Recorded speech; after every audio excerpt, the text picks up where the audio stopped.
सबसे पहले मैं यहाँ पे थोड़ा सा इनको मसल्स को मैं यहाँ पे इनको लूज़ करने वाला हूँ हल्का सा। तो अभी यहाँ पे आप देखिए इसे मैं अलाइन करूँगा, रिलैक्स।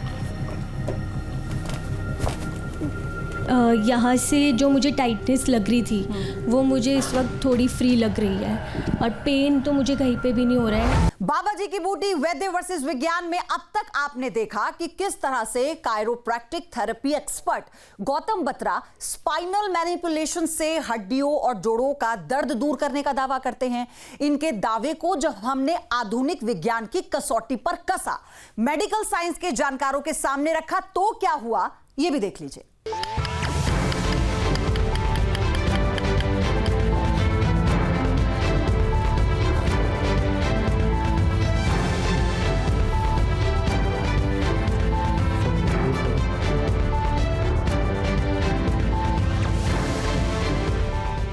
अब तक आपने देखा दर्द से कराहते मरीज की हड्डियों का बिल्कुल अलग इलाज। कायरोप्रैक्टिक थेरेपिस्ट ने मरीज की हड्डियां चटकाईं और दर्द दूर भगाने का दावा किया। गौतम बत्रा ने फ्रोजन शोल्डर के मरीज का इलाज किया। हड्डियों के दर्द से परेशान दूसरे रोगियों के इलाज का दावा किया। उन्होंने मरीज पर हर तरह का तरीका आजमाया, हाथों से लेकर हैमर तक से पीट कर थेरेपी करते दिखे।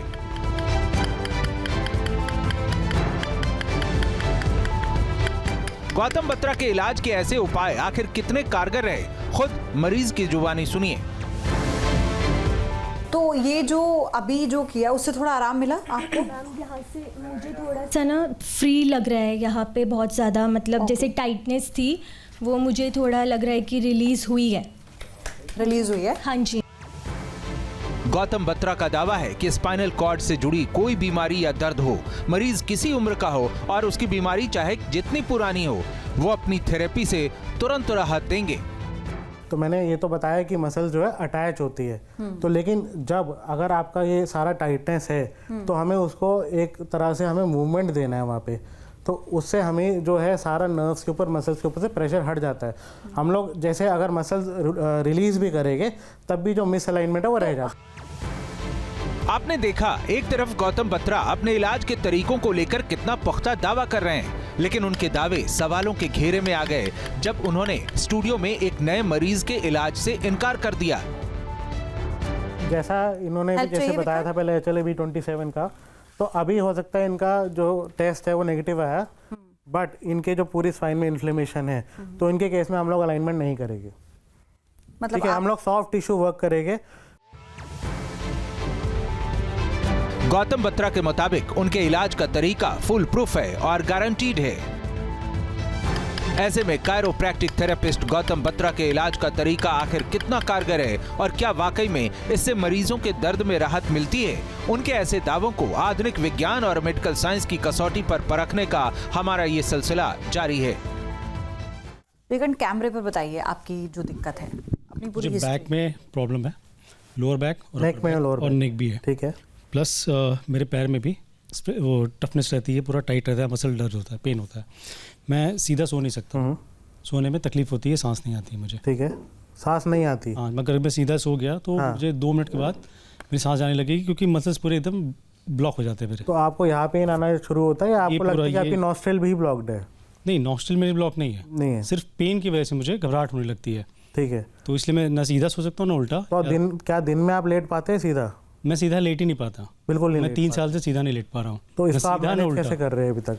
मतलब मैं थेरेपी लेता हूँ, थेरेपी से मुझे रिलैक्स फील होता है, फिर उसके बाद वो जैसे ठंड बढ़ती है फिर मुझे दिक्कत होती है क्योंकि मैं ऑफिस में रहता हूँ, मैं जैकेट पहन के रहता हूँ, ठीक है, इसी की वजह से मुझे ब्लॉक हो जाता है। तो आप मेडिकल डॉक्टर पे भी गए होगे तो उन्होंने क्या मैं आपको सब कराया, तो मेरा स्पाइन का पूरा टेस्ट हुआ, सब कुछ हुआ, तो कहीं ब्रेक नहीं है, बोन कहीं कोई ब्रेक नहीं है, बस मसल्स पूरे जाम है और ये पूरा मेरा। मैं पहले आप दोनों से इस पर जानना चाहती हूँ, क्या आपको अभी केस स्टडी में लग रहा है क्या दिक्कत है और क्या इस पर हो सकता है? यहाँ पे मैं एक चीज़ ये पूछना चाहूँगा कि अभी वो बता रहे हैं कि बहुत समय से इनको परेशानी है और बहुत सारे डॉक्टर्स को या क्लिनिक्स पे वो विजिट कर चुके हैं, तो उसमें आप एक स्पेसिफिक टेस्ट मेरे को कोई बोलना चाहेंगे जो आपने कराया और जो आपको लगता हो उस एक्सपीरियंस में कि ये इंपॉर्टेंट टेस्ट था और इसमें भी कुछ नहीं आया? हाँ, MRI कराया था मैं, CT स्कैन भी कराया था। अच्छा। पूरे स्पाइन का CT स्कैन हुआ था मेरा। ठीक है, उसमें भी कुछ भी नहीं निकला, कहीं कोई गैप नहीं आया। तो अब मैं आपसे वो आपने कितने डॉक्टर्स को दिखाया होगा मेडिकल डॉक्टर्स को? 3-4 मैं बॉम्बे भी दिखाया और दिल्ली भी दिखाया और तो आपको क्या जवाब मिला कि क्या डायग्नोज है? कुछ नहीं, और बस थेरेपी। मुझे ज़्यादातर लोग थेरेपी प्रेफर करते हैं कि आप थेरेपी भी आपने किसी फिजियोथेरेपिस्ट से हाँ, मैं कहीं से आपने विकट इससे आपने सिर्फ अभी तक फिजियोथेरेपी ली है या आपने किसी और पद्धति आयुर्वेदिक जो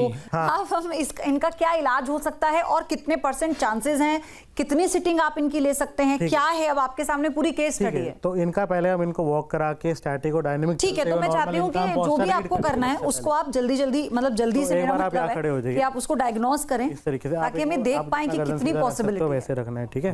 गर्दन आप सीधी रखोगे, थोड़ा आप उधर थोड़ा सा और आगे आ जाओ, ठीक है? सामने देखिए, ठीक है? अभी जैसे मैं देख रहा हूँ, ठीक है, जैसे खड़े भी है। अब अगर मैं दोनों पैरों का सबसे पहले जैसे फाउंडेशन है, हमारा बेस क्या है, नीचे जैसे हम खड़े हैं, हम ग्राउंडेड है, तो जब अगर मैं अपना असेसमेंट बताऊं बिना किसी मशीनों के, बिना किसी एग्जामिनेशन के, तो ये पैर और ये काफ में मैं जैसे दोनों काफ को कंपेयर कर रहा हूँ, तो इनका लेफ्ट जो है वो ज़्यादा टाइट है, ठीक है? इनका जो दोनों ये इस तरीके से, ये घुटना इस तरीके से ऐसा पीछे की तरफ जा रहा है, जिसको बोलते हैं हाइपर एक्सटेंशन। अब यहाँ पे इस दोनों को बराबर होना चाहिए, ठीक है? उसकी वजह से ऐसा हो सकता है कि अगर फुट में भी कोई ऐसा इशू, जैसे आप देख सकते हैं फ्लैट फुट भी है, अगर कैमरा में आप दिखा सकते हैं, इनके कोई भी आर्च नहीं है, तो दोनों में आर्च नहीं है। अगर जिसमें ज़्यादा कम होगी, एक कंधा जो है थोड़ा सा उठा भी रहेगा, तो वही चीज़ हम देख रहे हैं इसमें। तो नीचे से इनका फुट से आ रहा है, तो मैं इनका जो ट्रीटमेंट स्टार्ट करूँगा, सबसे पहले मैम असेस करेगी, लेकिन हम ट्रीटमेंट इनका काफ से स्टार्ट करेंगे, फाउंडेशन से, उसके बाद ऊपर जाएंगे। और एक आया HLA-B27 की जैसे बात हो रही थी, वो हम किस तरीके से दे सकते हैं? एक बार आप सीधा लेट के दिखाइए, क्या आप बिना तकिए के लेट सकते हैं? जी। आपको मॉर्निंग स्टिफनेस रहती है? सुबह जब सो के उठते हैं? मुझे हमेशा रहती है, जकड़न रहती है शरीर में? इससे ज़्यादा नहीं जा पाऊंगा। दिखा दीजिए, उठ जाइए। तो जैसा इन्होंने भी जैसे बताया था पहले HLA-B27 का, तो अभी हो सकता है इनका जो टेस्ट है वो नेगेटिव आया, बट इनके जो पूरी स्पाइन में इन्फ्लेमेशन है, तो इनके केस में हम लोग अलाइनमेंट नहीं करेंगे, मतलब ठीक है? हम लोग सॉफ्ट टिश्यू वर्क करेंगे। उसमें जैसा आपने देखा गर्दन इनकी इस तरीके से झुकी हुई है, तो दोनों कंधे इस तरीके से आगे है, तो अब उसमें भी ये नहीं कि नॉर्मल कोई फिजियोथेरेपी करी जा रही है, मशीनें लगा दी है, ये मशीन से ठीक नहीं हो सकते। इन्होंने देखो अभी तक दिखाया, डॉक्टर्स को दिखा लिया, वो नहीं बता पाए, लेकिन मैं आपको बता रहा हूँ, ठीक है? तो अब इसको हाथ आप जैसे सीधा करेंगे, गर्दन क्योंकि आगे, पोस्चर ऐसा आगे, तो हमारी काइनेटिक चेंज होती है, जो हमारे मेरिडियंस भी होते हैं बॉडी में, एक्यूपंक्चर में भी आप देखते हैं, तो इनका हम लोग यहाँ आगे फ्रंट बॉडी के ऊपर काम करेंगे, तो जिससे इनका नेक जो है थोड़ा सा और बेटर हो पाएगा। तो आपकी जो एक एरोथेरेपी ये इस पर काम नहीं करेगी? इनके ऊपर काम नहीं करेगी, और ये अगर इनको कोई भी ट्रीटमेंट करेगी, ये कंप्लीट ठीक नहीं हो पाएगी। तो फिर इनके ऊपर क्या पद्धति मिल सकता है? इनके ऊपर क्या पद्धति? फिजियोथेरेपी नहीं, फिजियोथेरेपी नहीं आप बोल रहे हैं इनका किसी भी थेरेपी में किसी ने नहीं बताया, हम बता रहे हैं। किसी भी कुछ थेरेपी में चीजें बियॉन्ड जो होता है, जैसे हम लोग जिस चीज का ट्रीटमेंट कर सकते हैं वो करते हैं, ये मेडिकल साइंस में भी किसी चीज से ठीक नहीं हो सकते। नहीं मैडम, ऐसा नहीं है मेडिकल साइंस में। अभी जैसा इनका सारा सुनने के बाद में मुझे लगता है कि मान लीजिए उन्होंने बताया सीरो नेगेटिव, HLA-B27 नेगेटिव है, हो सकता है वो नेगेटिव हो, क्योंकि वो 100% केसेज में पॉजिटिव नहीं होता है। कुछ % केसेज ऐसे होते हैं जिनमें नेगेटिव होता है, उनको हम सीरो नेगेटिव आर्थराइटिस में आ जाते हैं वो लोग। तो ये मोस्ट प्रोबेबली उसमें इनकी डायग्नोसिस जाएगी, फिर इनका मेडिसिनल ट्रीटमेंट चलेगा इनको। Medicine treatment? हाँ, मेडिसिन ट्रीटमेंट। क्लिनिकली बिल्कुल ये एंकाइलोजिंग, इनका स्पाइन है एंकाइलोज लग रहा है, एंकाइलोजिंग स्पॉन्डिलाइटिस। आपने मेडिसिन वो एंकाइलोजिंग स्पॉन्डिलाइटिस के ही सिम्टम्स हैं। आपको बता देता हूँ, लेकिन मैं ये जानना चाह रही हूँ, क्योंकि आपने इससे पहले चैलेंज किया था, आप मतलब ये बता रहे हैं कि आपकी जो थेरेपी है वो हर तरह से कारगर है, तो जब वो अभी उन्होंने ये कह दिया कि फिजियोथेरेपी ने यानी मेडिकल साइंस ने उन्हें आराम तो दिया, लेकिन वो लॉन्ग नहीं था, लॉन्ग पीरियड के लिए नहीं था, तो क्या आपकी थेरेपी जो इनसे अलग है वो इसमें कारगर नहीं है? इनके केस में कारगर नहीं होगी, क्योंकि इनको जो है इंटरनल प्रॉब्लम है, इनको इन्फ्लेमेशन, इनको सूजन है पूरी रीढ़ के। बेसिकली जो मैंने बिगिनिंग में कहा था कि अगर स्पाइन में कोई प्रॉब्लम नहीं है, he is not treating that, he is treating the muscles problem. अगर क्योंकि इनके स्पाइन में जो लिगामेंट्स होते हैं, स्पाइन मैनिपुलेशन की बात कर रहे थे हम, की बात कर रहे हैं मसल्स की, वो वर्ड ये गलत यूज करते हैं, he is manipulating the muscles not the spine. नहीं, देखिए अब मैं इसी के ऊपर बात पे आता हूँ। देखिए अब इनका पैथोलॉजी है, ठीक है, जैसे मैंने शुरू में बताया था कैंसर हो गया, TB हो गया, अब इनका आर्थराइटिस का इशू हो गया। मैंने पहले ही बोला, देखिए हर चीज़ पे नहीं करना होता ट्रीटमेंट, इसी को बोलते हैं, जैसे आपने बार वाली बात करी, नेक मैनिपुलेट कर दिया, तो उनमें और हमें यही तो फर्क है कि हम लोग देख सकते हैं कहाँ करना है कहाँ नहीं करना। यही डायग्नोसिस है। उन्होंने एक HLA-B27 लेकिन क्या ये बोला, स्पाइन मैनिपुलेशन का केस नहीं हो सकता? ये नहीं हो सकता।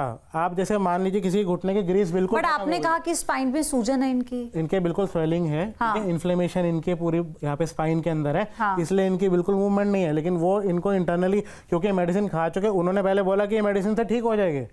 उन्होंने बोला ना इनको डॉक्टर से मेडिसिन लिखवानी चाहिए, करनी चाहिए, वो तो कह रहे हैं। गौतम जी, जो मेरा वर्ड है आप गलत पकड़ रहे हैं उसको। मैंने मेडिसिन बोला, मेडिसिन से ट्रीटमेंट होना। मैंने ये नहीं कहा कि वो जिसने दिया है क्या किया है, मुझे ये नहीं पता, कुछ भी नहीं पता इनके बारे में मुझे। बट वो मेडिसिन से ट्रीटमेंट करा चुके और 3-4 डॉक्टर करा चुके हैं medicine treatment, lot of medicine.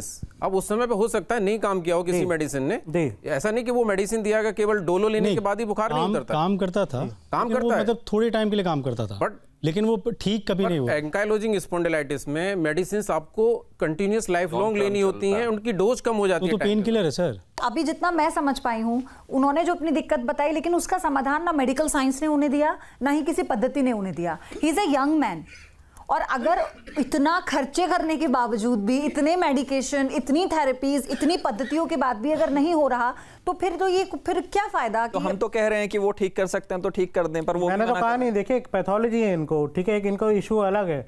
तो जो हमारे एक लिमिटेशन है, जिसके को हम कर सकते हैं, ठीक, हम उन्हीं को करेंगे। हम लोग कोई गलत ऐसे प्रैक्टिस नहीं करेंगे कि इनको कुछ गलत कर दिया। लेकिन इनका मैं ये बता रहा हूँ कि इनको निराशा हुई है, ये लास्ट होप थी इनको। लेकिन मैं एक बात बता रहा हूँ, इनको बिना यहाँ पे स्पाइन पे हाथ लगाए हम लोग फ्रंट में, जैसे मैंने बताया, हाथों से ही काम करेंगे।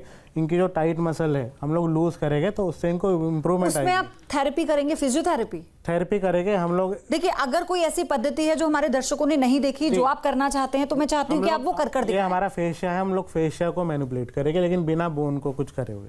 किस चीज से? हाथों से। तो उसको एक बार ट्राई करना चाहेंगे विकर्ण? देखिए, कोई प्रॉब्लम नहीं होगी। बेस से स्टार्ट किया था, फाउंडेशन से स्टार्ट किया था, और फाउंडेशन को भूल गए हैं। सबसे पहले एक सेकंड मेरे को बोलने दीजिए। आप फाउंडेशन से स्टार्ट किया था, आपने फाउंडेशन को छोड़ के अब फ्रंट ऑफ बॉडी आप बात कर रहे हैं, आप बॉडी की आप बात कर रहे हैं। तो सबसे पहला जो प्रिकॉशन है, ऐसे पेशेंट में प्रिवेंशंस हमें ज़्यादा लेनी होगी, प्रिकॉशंस लेनी होगी, लाइफस्टाइल चेंज करना होगा। सबसे पहले ही उनको जो है प्लांटर आर्च देना होगा, जिसमें कि प्लांटर आर्च की वजह से उनकी चीज़ें, जो आपने खुद फाउंडेशन की बात की थी, और वहाँ पे नॉक नीज भी उनको है, वेलगस डिफॉर्मिटी भी उनको है, उसी वजह से सारी चीज़, क्योंकि ये 2-4 दिन में परेशानी होने वाली नहीं है।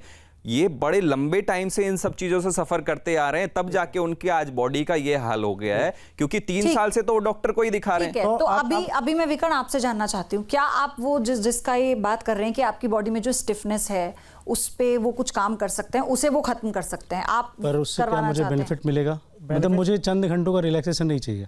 देखिए, अगर ज्यादा मिले तो बार में अभी के लिए रिलीफ मिलेगा, लेकिन उसको दिन काम करना पड़ेगा। लेकिन आपको, जैसे मैंने बताया, पूरी तरह ठीक नहीं हो सकते। अभी उन्होंने आर्च का भी बताया। आपको क्या अच्छा लगेगा? क्या मैं आपको सिखा दूं कि आर्च कैसे बनानी है, या मैं कुछ आपको पहनने को दूं जो जिंदगी भर लेके चलते रहो? तो मैं आपको सिखाऊंगा वो चीज़ कि आर्च कैसे बनानी है। ये हमारा आर्च के लिए एक्सरसाइजेज होती है, तो ये वो जब लॉन्ग टाइम करेंगे तो इनकी आर्च जो है वो धीरे-धीरे बनना शुरू हो जाएगी। अगली पेशेंट बुला लें अपनी। हाँ, क्योंकि ये लॉन्ग प्रोसेस है, मुझे नहीं लगता कि इससे कुछ बेनिफिट मिलेगा। और बताइए अपनी समस्या क्या है? मेरी पहली प्रॉब्लम ये है कि मेरी नेक में ना स्टिफनेस रहती है। जब भी मैं स्लीपिंग मोड पे रात को जाता हूँ और अर्ली मॉर्निंग उठता हूँ ना, तो पूरी अकड़ाहट हो जाती है। और एक मेरे नीज में ये प्रॉब्लम है, मैं स्टेयर्स पे चढ़ता हूँ तो उसमें मेरे को फिर जब उतरता हूँ या नीचे चलता हूँ, रनिंग करता हूँ, तो जैसे एक आवाज़ आती है ना, पटाखे बजते हैं, वो प्रॉब्लम रहती है मुझे। तो जैसे आवाज़ है, अब वो जो है डेफिशिएंसी से भी होता है विटामिन की, स्पेशली जैसे अगर कुछ क्रेपेटिस भी है, जैसे विटामिन सी मेन होता है इसमें, ठीक है, विटामिन डी भी होता है। अब वो तो आपको पहले एक बार देखना पड़ेगा आपका कम है ज़्यादा है। बट हम लोग इसमें क्या करेंगे, सबसे पहले इनका चेक करेंगे कि इनके नी में कोई ऐसा इंजरी तो नहीं है, कि इनका कोई लिगामेंट तो टियर नहीं है या कुछ ऐसा, जो वो तो मैम से वो सबसे पहले स्टार्ट करेंगे। मैम एक बार आप आ जाइए। अभी इसमें थोड़ा सा टाइम लगने वाला, वो टेस्ट करके आपको बताएंगे, फिर हम तब तक किसी को पूछ लेते हैं। आप बैठ जाइए। आप दिखाना चाहिए? आप मान ले लीजिए। तो आपके नी में कभी कुछ इंजरी हुई थी, एक्सीडेंट ऐसा कुछ नहीं हुआ था? स्टेयर्स चढ़ते हो, अप्स डाउन करते हैं और फिर थोड़ा रनिंग करते हैं ना, तो जैसे रनिंग के टाइम पे आपको पेन आता है? पेन भी नहीं आता, ओनली साउंड्स आते हैं। कोई पेन नहीं है आपको? आपकी ऐसा कोई सर्जरी हुई हुई है पहले? कोई सर्जरी नहीं हुई हुई, ठीक है। एक बार आप यहाँ खड़े हो जाइए, सीधा खड़े हो जाइए। पैर थोड़े से आप अपने खोल लीजिए। ठीक है, राइट लेग में पेन आता है आपको? Yes right. हाँ, तो इनका जो राइट लेग है ना, आप अगर असेस करके मैं बताऊं तो इनका राइट लेग लेफ्ट लेग से ज़्यादा बाहर की तरफ जा रहा है, तो ये एक्सटर्नल रोटेशन हो रहा है। ठीक है, तो हमें क्या करना है, इनके जो एक्सटर्नल रोटेटर मसल्स हैं उनको स्ट्रेच करना है। ये कितनी एज है आपकी? मेरी 45। 45। तो ये एक एज रिलेटेड प्रॉब्लम है जो उनको डीजनरेशन है। अगर आप इनका एक्सरे, सिर्फ एक टेस्ट कराना है, वो है एक्सरे। अभी हमने बता दिया, एक्सरे देख के क्लियर हो जाएगा। और आपने अभी तक एक्सरे कोई कराया है? नहीं, अभी नहीं कराया। घुटने का कोई एक्सरे नहीं कराया। आप घुटने का एक्सरे कराएंगे, आपको वहां पे डिजनरेटिव चेंजेस दिख जाएंगे। तो यहाँ पे ये एक्सटर्नल रोटेशन का हिप का इतना बड़ा इन्वॉल्वमेंट कुछ है नहीं। प्रॉब्लम क्या है जो ऐसे अभी उसी के ऊपर आते हैं। अब जैसे डीजनरेशन है, हम लोग डीजनरेशन कब होता है, जैसे आपका अलाइनमेंट अगर ठीक नहीं है, आपकी मसल्स जो है एक तरफ टाइट हो चुकी है, आपका ये जो घुटना है, ठीक है, इसको इस तरीके से घुमा रखा है, इनका जो लेफ्ट पैर है वो सीधा है, राइट इस तरीके से घुमा हुआ है, तो यहाँ पे जब प्रेशर बनेगा, वहाँ पे जो ब्लड सप्लाई है पूरी तरह नहीं जाएगी, तो वहाँ पे डीजनरेशन जो जल्दी आएगा। शशि जी आ जाइए, आ जाइए, इतने आप उन्हें डायग्नोस कीजिए। मैं चाहती हूँ आप इन्हें डायग्नोस करें। ठीक है, अभी आपका क्या केस है? बैठना। आप उधर देख कर लेटना है। क्या दिक्कत है? मेरे घुटनों में दर्द रहता है, चलने में थोड़ी। डॉक्टर को दिखाया आपने? हाँ जी। क्या कहा डॉक्टर ने? वो तो दवाई दे देते, पेन किलर वगैरह, जब तक खाती हूँ तब तक ठीक रहती हूँ, बाद में फिर वैसे। टाइट है। उन्होंने बताया आपको कि आपके घुटने घिस रहे हैं? उन्होंने कहा है आपको गठिया है। आर्थराइटिस शुरू हो गया है? हाँ जी। तो गठिया बताया या आर्थराइटिस बताया? से पहले दिन के पास जा रही थी, उन्होंने तो कुछ टेस्ट नहीं करवाया था। ओके। फिर मेरे घर के और डॉक्टर रहते हैं, उनके पास गई, उन्होंने टेस्ट कराया, आरएस फैक्टर कराया था और 2 टेस्ट और कराए थे। आरएस फैक्टर पॉजिटिव है? आप मुझे नहीं पॉजिटिव है ना? बहुत तो गठिया नहीं है, फिर गठिया नहीं, फिर आर्थराइटिस डेवलप हो रहा है आपको। गठिया में तो आपको इन छोटे जोड़ों में दर्द रहता है कि? हाँ, ये हाथ में कभी एक रोटी भी नहीं बना सकती। नहीं बना सकते हैं। हो सकता है फिर उसके लिए गठिया के लिए कुछ और टेस्ट होते हैं, वो भी कराने पड़ेंगे। अभी उन्होंने 6 महीने बोला था आप दवाई लो, टोफोशाइन और एक पेन किलर और है, और उसके बाद एक गठिया की वो बना 7.5 करके मिथोट्रेक्सेट उन्होंने दी थी। तो कितना अभी उनसे दवाओं के बाद लेने के बाद कितना फर्क पड़ा आपको? कभी ज़्यादा, अभी बीच में मैं गिर गई थी। अच्छा। घर में मेरे दोनों घुटनों पर चोट लग गई थी, पर ये राइट हैंड है ना, इसमें कभी लेफ्ट, दोनों में दर्द। गिरने के बाद थोड़ा सा बढ़ गई ये प्रॉब्लम, बाकी दवाओं के साथ आराम था आपको?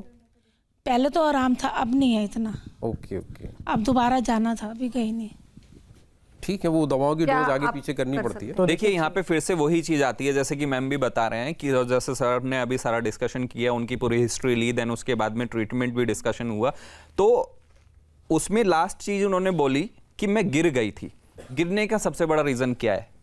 बैलेंसिंग का रीजन क्या है? Muscle power loss. अब मैं नीचे नहीं बैठ सकती, क्योंकि डिजेनरेटिव चेंजेस आप खत्म नहीं कर सकते। अगर वो दावा करते हो तो अलग बात है, हम तो नहीं कर सकते।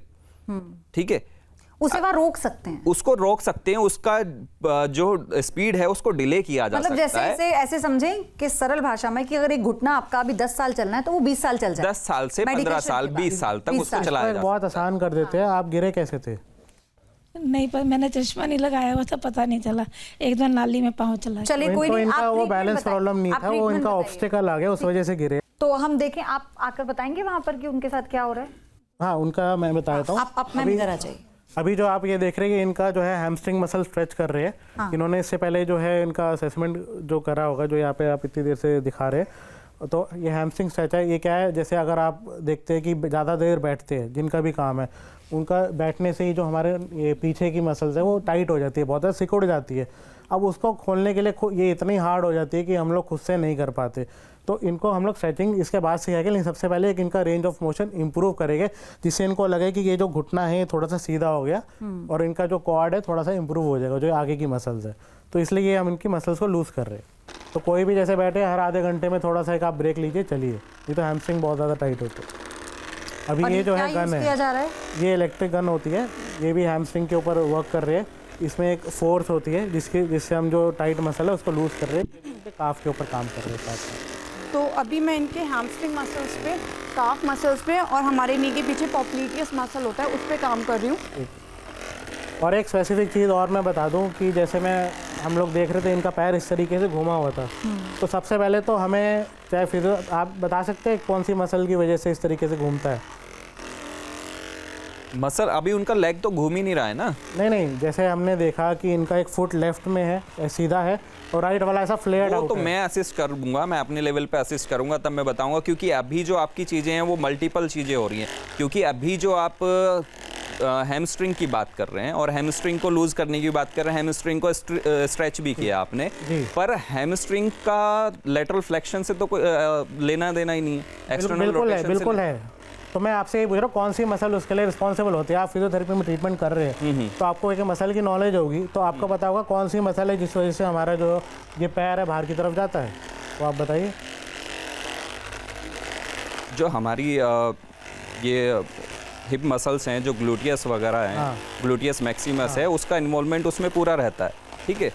पर यहाँ पे बात आप अभी हैमस्ट्रिंग की कर रहे थे और अभी लेटरल फ्लेक्शन की बात कर रहे हैं, एक्सटर्नल रोटेशन की बात कर रहे हैं। देखिए, एक मसल हैमस्ट्रिंग की भी होती है जो इस तरीके से बाहर करती है पैर को। हैमस्ट्रिंग तो एक मसल नहीं है, वो पूरा मसल ग्रुप है। मसल ग्रुप है, तो आप बताइए कौन कौन सी मसल होती है और जो कौन से हिप के मसल है जो जिसकी वजह से पैर बाहर जाता है। तो ये अगर पता रहेगा, मैं बताऊंगा यहाँ पे, वो फिजियोथेरेपिस्ट है तो मैं बताऊंगा कौन सी मसल्स की वजह से पैर हमारा बाहर जाता है। आप बता दीजिए। नहीं तो सर बताएंगे ना, वो आप नहीं, अभी आप पेशेंट देख रहे हैं तो आप बताइए। मैंने तो क्योंकि आपको मसल ग्रुप भी बता दिया है, उसमें चेंजेस भी बता दिए मैंने। देखिए, जो मसल्स के बारे में उनको पूरी तरह पता ही नहीं है तो इसलिए तो बता नहीं पा रहे। मैं तो एक क्लियर मेरे से आप पूछ लीजिए, आप मेरे से पूछे कि पैर अंदर क्यों जा रहा है, मैं वो भी बता दूंगा कौन सी मसल। हाँ, बताइए। इसलिए मैं बोल रहा हूँ स्पेसिफिक मसल्स होती है। पैर अभी आप बोल रहे हैं अंदर जा रहा है, अभी आप लेटरल फ्लेक्शन मैंने बताया, मैं दोनों का बता दूंगा, मैं दोनों का बता दूंगा। तो आप मेरे से मसल्स के बारे में पूछेंगे, तो इसलिए हम लोग वो करते हैं। अब जैसे आप ये देख रहे हैं पैर थोड़ा, अगर हम लोग यहाँ पे हैमस्ट्रिंग की बात करें तो हमारे हैमस्ट्रिंग में यहाँ पे 2 कंपार्टमेंट होते हैं इस तरीके से। तो जो हमारा बाहर का हिस्सा होता है उसको बोलते हैं बाइसेप फेमोरिस। उस मसल की वजह से वो जब टाइट हो जाती है तो हमारा जो ये पैर है इस तरीके से बाहर जाता है। अब जब इससे थोड़ा सा और ज़्यादा जाएगा तो इन्वॉल्वमेंट आ जाती है हमारे हिप मसल्स की, जिसमें हमारे डीप 6 मसल्स होते हैं, ठीक है। उन मसल्स में एक तो है, जैसे इन्होंने एक का नाम बताया ग्लूटियस मैक्सिमस, बाकी आप बता सकते हैं। ग्लूटियस मैक्सिमस भी होता है, मिनिमस भी होता है। अब मुझे वो बताइए जो है सर मिनिमस बाहर नहीं कराता है। नहीं, 1 सेकंड, मैं आपसे पूछ रहा हूँ, मैं तो अपना कर रहा हूँ। मैं आपसे ये पूछ रहा हूँ, जिस चीज का असेसमेंट पेशेंट को आपने किया, पेशेंट का ट्रीटमेंट आप कर रहे हैं, तो अभी आपने हैमस्ट्रिंग की 2 मसल के बारे में एक का नाम बताया। आप मेरे को, मैं आपसे सवाल मेरा आपसे है, मैं तो बहुत सारी चीजें आपको काउंटर करता आ रहा हूँ बार बार। तो मैं आपसे पूछ रहा हूँ ना सवाल। मैं अगर आपको उस चीज की नॉलेज होगी, अगर आपको उस चीज की नॉलेज होगी तभी तो मैं आपको समझा पाऊंगा मैं क्या कर रहा हूँ। अगर आपको उस चीज के बारे में पता ही नहीं है। कह रही हूँ गौतम, कोई बात नहीं, अगर वो नहीं भी बता पा रहे हैं तो मैं चाह रही हूँ आप उसे क्लियर कर दीजिए। हो सकता है उस पर उनका काउंटर ले लें, फिर हम तो आप बता दीजिए। तो मैं ये कह रहा हूँ, अगर मैं उनको कोई चीज़ बता रहा हूँ और जिस चीज़ की उनको ही नॉलेज नहीं है, मैं तो उनकी फिजियोथेरेपी की नॉलेज बता रहा हूँ ना, जो मसल्स की एनाटॉमी की बात कर रहा हूँ। कोई भी अगर आप मतलब अगर फिजियोथेरेपी कर रहे हो तो सबसे पहले आपकी एनाटॉमी क्लियर होनी चाहिए। मेरे पास आते हैं बहुत सारे, जैसे कोई फिजियोथेरेपिस्ट है, कोई भी उनको मसल्स का नहीं पता, तो वो किस तरीके से इलाज करोगे। आप अगर अपना क्लिनिक चला रहे हो, आपको ये नहीं पता ये बाहर क्यों जा रहा है, तो वो पॉसिबल ही नहीं है आपको ठीक करना। तो फिर आप बताइए क्यों। तो यहाँ पे हमारे डीप 6 मसल्स होती है, ठीक है।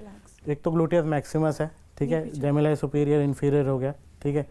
अब ये तो आपको थोड़ा सा आइडिया नहीं, होगा। बताइए आइडिया मेरे को। इंटरनस हो गया, ऑब्टूरेटर एक्सटर्नस हो गया और पेरिफॉर्मिस। तो ये सारी मसल जो है, तो टोटल मिला के 7 मसल्स है जिसकी वजह से इस तरीके से बाहर जाता है। तो उसमें भी हम लोग टाइटनेस चेक करते हैं, जो मैं बता रहा हूँ इतनी देर से, कि हम लोग स्पेसिफिक देखते हैं कि उसमें से कौन सी मसल इन्वॉल्व है।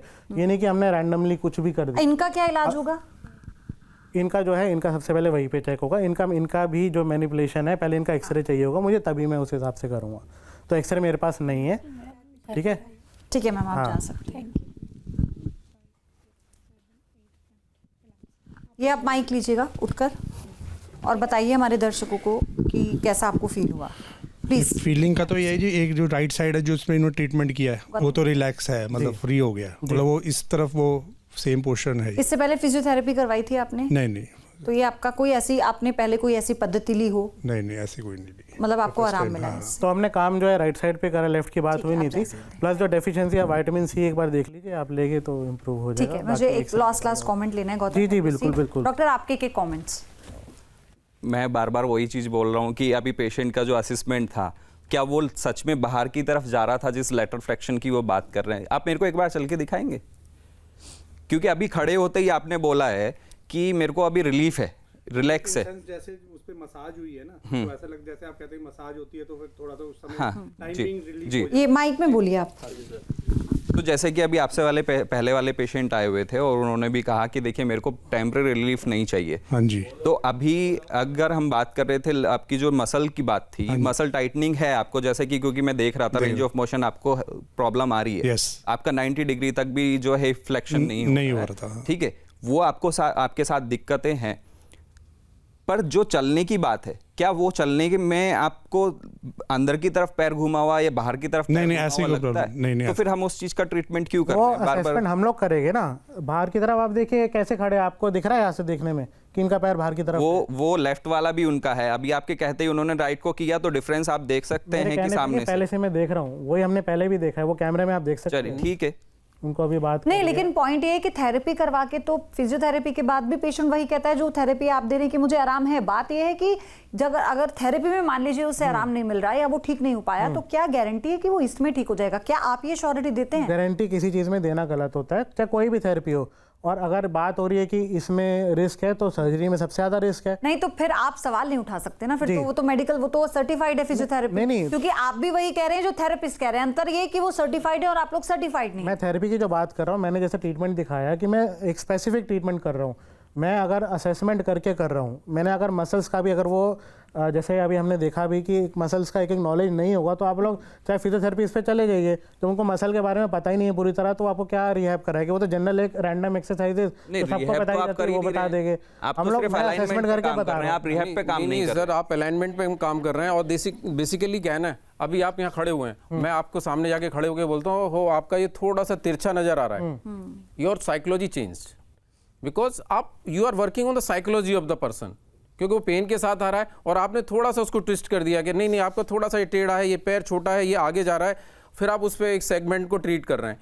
आप उसको पेशेंट को एकदम साइकोलॉजी चेंज करके उसको ट्रीट करने लग जाते हैं, तो पेशेंट को आराम आता है। साइकोलॉजिकली इसमें कुछ था ही नहीं। नहीं, बिल्कुल साइकोलॉजी है। आप सामने, अगर सामने कोई भी आता है, आप उसको बोलेंगे आपका ये पैर टेढ़ा है, तो उसको साइकोलॉजी लगने लगेगा।